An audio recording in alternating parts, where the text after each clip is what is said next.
इसमें दिखा रहा है आर के डिजिटल सेंटर नंबर 2 और गेट नंबर 2, और ये मैंने अभी एसएससी की साइट से डाउनलोड किया है। इसमें सेंटर दिखा रहा है Pawan Ganga. On the spot centre change किया है इन लोगों ने, ऑन द स्पॉट। अब मैं वहाँ जा भी नहीं सकती हूँ, इतनी दूर, यहाँ से वहाँ तक पहुँचना मेरे लिए इम्पॉसिबल है। बच्चों के लिए रो रहा हूँ, तुम्हारे बच्चों के लिए रो रहा हूँ। झूठ की जमीन पर फरेब के ये सारे घर, इनमें रहने वाले तुमको सफेद दिल पत्थर। जिम्मा है ये कुदरत का या खता तुम्हारी है, जो भी है सबब सो है पर सजा हमारी है।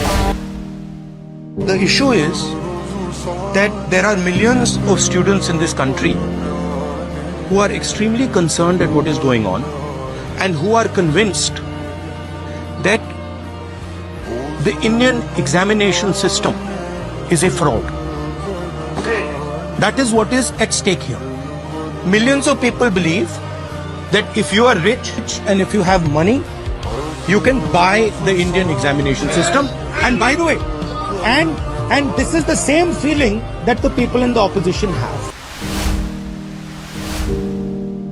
रिजर्वेशन नीट में इस हद तक है कि 65% सीट्स आर रिजर्व, और इसका असर यहां दिखता है। एक ऑल इंडिया रैंक 2 जो नीट पीजी में आया है, दैट इज पोस्ट ग्रेजुएशन, वो कह रहे हैं कि मैं एमडी डरमा नहीं पढ़ सकता हूं एमएएमसी में या दिल्ली में या केईएम मुंबई में, क्योंकि रिजर्वेशन पॉलिसी है, एक भी सीट नहीं है।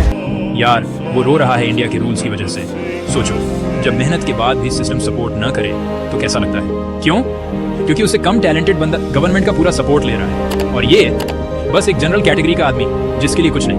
उदाहरण, चलो नीट एग्जाम ले लो। इन नीट का 60% से ज्यादा सीट रिजर्व, और उनमें से कई लोग सिर्फ 350 से ज्यादा मार्क्स लेकर भी गवर्नमेंट मेडिकल कॉलेज ले लेते हैं, और इधर जनरल कैटेगरी का बंदा 600 से ज्यादा मार्क्स लाकर भी एडमिशन नहीं। और जो 350 से ज्यादा वाले होते हैं वो रिजल्ट देखकर थोड़ी राहत की सांस तो लेते हैं, लेकिन असली जंग तो अब शुरू होती है।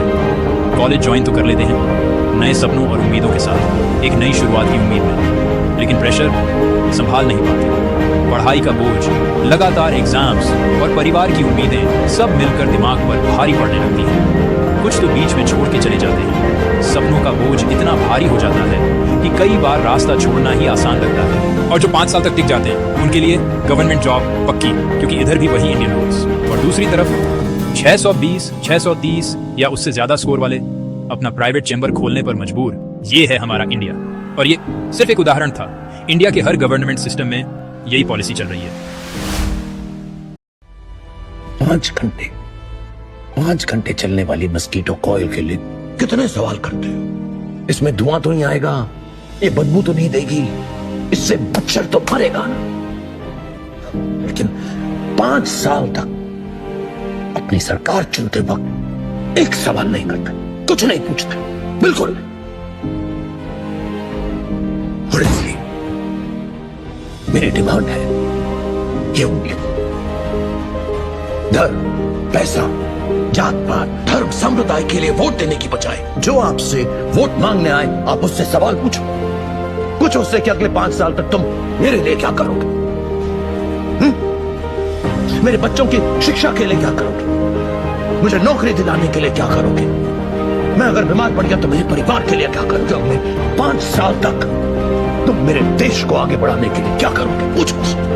वोट देने से पहले जिस उंगली का आप इस्तेमाल करते हैं उस उंगली के जरिए सवाल करो, क्योंकि अगर आप ऐसा करोगे तो देश की हेल्थ सर्विस सिस्टम को सुधारने के लिए, गरीब किसानों की मदद के लिए कोई विक्रम राठौर या आजाद की जरूरत नहीं होगी, क्योंकि आपकी उंगली ही काफी है।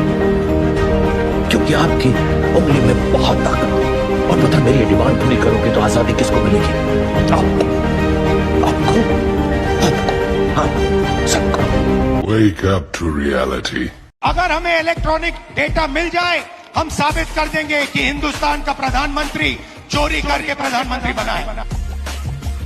जब हिंदुस्तान की जनता हमारे डेटा को लेकर इलेक्शन कमीशन के वेबसाइट पर सवाल पूछ रही है, तो इलेक्शन कमीशन ने अपना वेबसाइट बंद कर दिया। राजस्थान, बिहार के वेबसाइट बंद कर दिए हैं, क्योंकि वो जानते हैं कि अगर हिंदुस्तान की जनता ने इसी डेटा को लेकर सवाल पूछना शुरू कर दिया तो उनका पूरा ढांचा कोलैप्स कर जाएगा। It is critical that we expose voter चोरी। हिंदुस्तान में इलेक्शन कमीशन और बीजेपी मिलकर इलेक्शन चोरी कर रहे हैं। ये पूरा का पूरा सबूत ब्लैक एंड व्हाइट में आज हमने आपको दिया है। चुनाव में 6,50,000 वोटर थे, उसमें से 1 लाख चोरी के थे। 5 तरीके की चोरी पकड़ी है। डुप्लीकेट वोटर, जिसका मतलब एक वोटर के नाम वोटर लिस्ट में अनेक जगह आ रहे हैं। ये देखिए गुरकीरत सिंह डांग, इसका नाम 4 अलग अलग बूथों पे आता है। फेक एड्रेस, मतलब एड्रेस है ही नहीं, या फिर हाउस नंबर 0। तो आपने कभी सुना है हाउस नंबर 0? हमने तो नहीं सुना था, मगर बेंगलोर में हजारों हाउस नंबर 0 है वोटर लिस्ट पे। Bulk voter in single address, मतलब एक छोटे से घर में 40, 50, 60 लोग रह रहे हैं। हाउस नंबर 35 की कहानी सुनिए। छोटा सा घर है, ज्यादा से ज्यादा 4 लोग रह सकते हैं, मगर इस 35 में 80 लोग वोटर लिस्ट में रजिस्टर्ड। इनवैलिड फोटोज, इनकी फोटो देखिए, या फोटो है ही नहीं, या फिर छोटी छोटी फोटो है तो दिख नहीं सकती। इन वोटर आईडीज पे वोट दिया गया है। Misuse of form 6। Form 6 first time voters के लिए होती है, जिनकी एज 18-20 साल की हो। अब मैं आपको बताता हूं शकुन रानी की कहानी। फर्स्ट टाइम वोटर बनी है, 70 साल की आयु है, 2 बार इनका नाम वोटर लिस्ट में आता है और फर्स्ट टाइम वोटर की लिस्ट में आता है।